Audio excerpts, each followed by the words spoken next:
Le polemiche su Inter-Liverpool 0-1 si arricchiscono sempre più di nuovi retroscena, di rivelazioni che personalmente trovo piuttosto gravi, devo dire, perché oltre alla storia dell'arbitro Zweier, il direttore di gara che finì nello scandalo delle partite truccate in Germania nelle serie minori, era stato squalificato e la storia della squalifica per una decina d'anni era stata insabbiata, poi è tornata fuori e anche lo stesso Bellingham ai tempi del Borussia Dortmund lo attaccò pesantemente ricordando quell'episodio lì. Nel frattempo la UEFA ha sostanzialmente dato ragione all'Inter per le proteste del dopo Inter-Liverpool, perché il VAR non doveva richiamare l'arbitro per la trattenuta di bastoni e soprattutto il rigore non doveva essere dato. Non doveva essere dato anche per quelle che sono le linee guida che ci ha fatto sentire dalla sua voce il capo degli arbitri europei Rossetti, chiamiamolo così.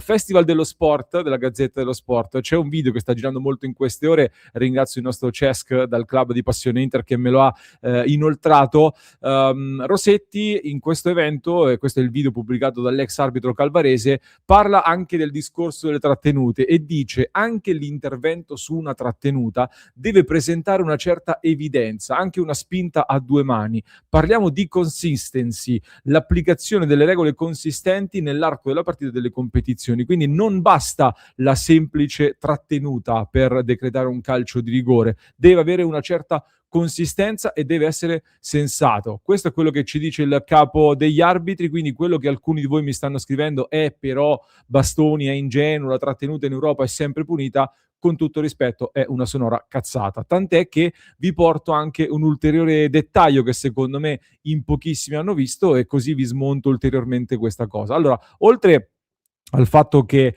se guardiamo l'intervento di Van Dijk di braccio sul tiro di Bissek che lascia ancora grosse perplessità, facevamo notare ieri sera in diretta, guardate anche Konaté su Thuram come si aggrappa con le due mani, quindi qui Konaté non sta minimamente guardando il pallone, quindi se Thuram si butta a terra dovremmo dire è stato ingenuo Konaté a toccarlo così con le due braccia, ma soprattutto guardate quest'altro episodio che mi ha inoltrato il nostro Simone Frizza, di un calcio d'angolo che è passato molto inosservato. Questo è Bissek, non posso farvi vedere purtroppo le immagini, spero che si veda, ecco, vi faccio vedere i frame. Questo è Bissek, guardate come parte, guardate la maglia, seguite la maglia, attenzione, guardate come viene trattenuto, guardate come si allunga la maglia, ecco. Questa è una trattenuta che viene quindi immortalata da questo video, di cui nessuno però sta parlando in questo momento. Una trattenuta che, secondo i regolamenti che mi state scrivendo e le ingenuità di cui mi state parlando, avrebbe dovuto portare ad un calcio di rigore se Bissek si fosse poi buttato. Per cui chi sta attaccando Bastoni, difendendo la scelta dell'arbitro e parlando dell'ingenuità di Bastoni, sta distruggendo il calcio, perché in sintesi mi state dicendo che gli attaccanti in area devono simulare. Allora, e se Bissek si fosse buttato, allora per questo regolamento sarebbe stato un calcio di rigore. Nei fatti, purtroppo, però, è anche quello che stanno dicendo gli arbitri: buttatevi perché qualche cosa ottenete. Se a voi piace questo calcio così, ecco, io non sono d'accordo. Amiche e amici interisti, ben ritrovati in questo contenuto. Ho fatto un'introduzione un po' lunga perché vorrei poi lasciare da parte il tema arbitrale, per cui vi chiedo intanto un mi piace e iscrizione al canale se non l'avete ancora fatto, così supportate il nostro progetto e continuate a far crescere Passione Inter. Mi raccomando, iscrivetevi subito.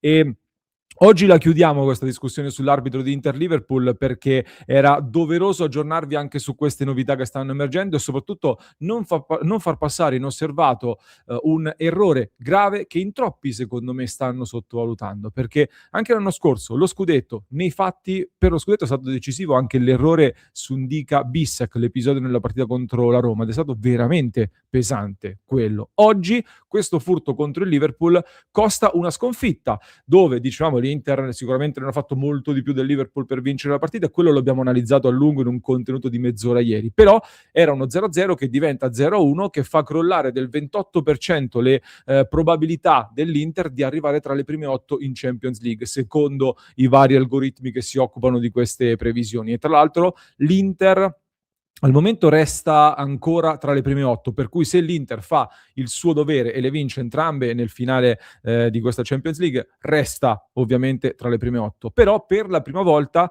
nelle proiezioni degli analisti l'Inter finisce fuori dalle 8, secondo le varie previsioni finisce al 10° posto addirittura, e quindi significa andare ai playoff di febbraio, che vuol dire 1, tanti milioni di euro in meno nelle casse dell'Inter, due, aggiungere 2 partite nel calendario di febbraio che è già pienissimo e sicuramente condizioneranno la seconda parte di stagione. Se per voi questo è un dettaglio di poco conto, ecco, io non sono d'accordo. Quindi Inter-Liverpool è una partita che lascia diversi strascichi, anche dal punto di vista fisico, perché a Denzel Dumfries, di cui tra poco parleremo, si aggiungono gli infortuni di Acerbi e Çalhanoğlu. È arrivato pochissimi istanti fa anche il comunicato ufficiale dell'Inter sulle condizioni di Acerbi, che si è sottoposto agli esami clinici che hanno evidenziato un risentimento al bicipite femorale della coscia destra. Credo verosimilmente che salterà almeno metà gennaio, probabilmente lo rivedremo, quindi salterà sicuramente il Genoa, la Supercoppa italiana, Atalanta-Inter di fine dicembre, Inter-Bologna inizio gennaio, salta sicuramente anche Parma-Inter e direi anche Inter-Napoli dell'11 gennaio, quindi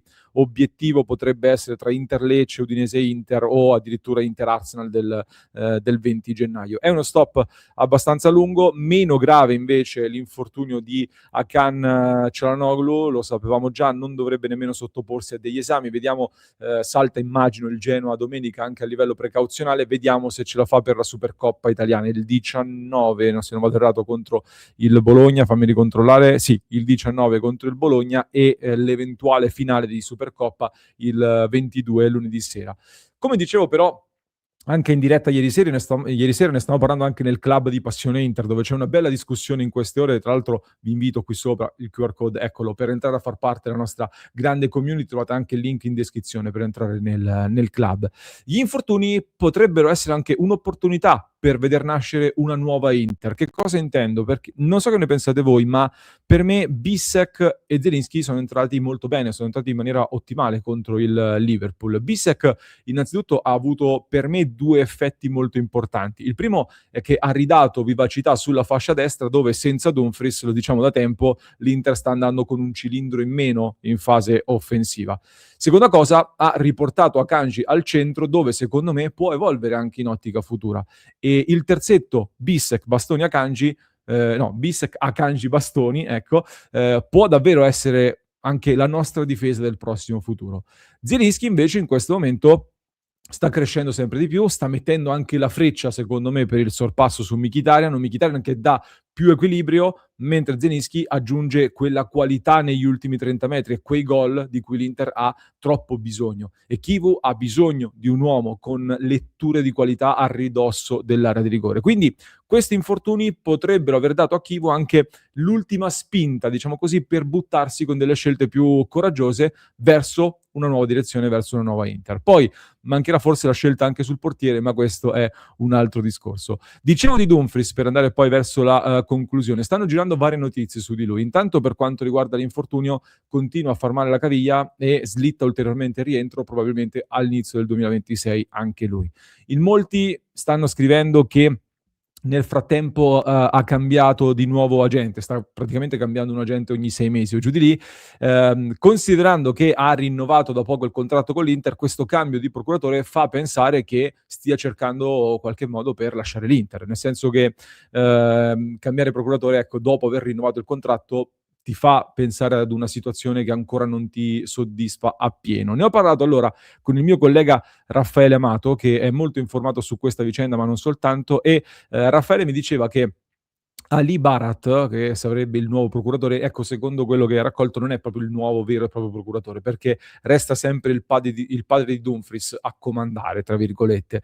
Barat è un agente molto potente, molto influente, che può aprire dei canali con la Premier League oppure anche con altri mercati come la Turchia, mercati dove Dumfries potrebbe ottenere un ingaggio più alto, che è il vero tema, il vero obiettivo di Denzel Dumfries. Dumfries che vorrebbe arrivare a guadagnare attorno ai 6 milioni di euro all'anno, cifra che all'Inter attualmente non percepisce perché è attorno ai 4 e l'Inter non vuole dare ad un trentenne, visto che sta rivedendo tutti i piani anche sugli ingaggi. Quindi la Premier League potrebbe dargli questi soldi, ma la Premier tendenzialmente cerca giocatori più giovani, quindi per Dumfries potrebbe essere un pochino difficile, visto che è trentenne ormai, mentre la Turchia invece da questo punto di vista potrebbe essere da tenere d'occhio. In ogni caso Vediamo cosa succede, perché Dumfries ha sempre questa famosa clausola nel proprio contratto. Registriamo comunque questi movimenti attorno al nostro esterno olandese, che nel frattempo però è una assenza molto pesante per un Inter che sta provando ad integrare Luis Enrique, che deve crescere sicuramente. A me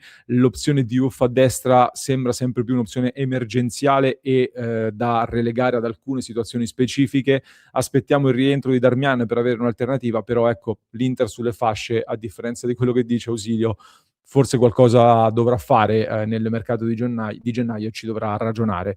Fatemi sapere che ne pensate anche voi, vi aspetto qui sotto nei commenti, mi raccomando. Il club di Passione Inter vi aspetta a braccia aperte se volete entrare nella nostra community. Vi lascio con un altro approfondimento che trovate in descrizione per chi ci ascolta in podcast, mentre per chi ci segue su YouTube vi basta cliccare qui.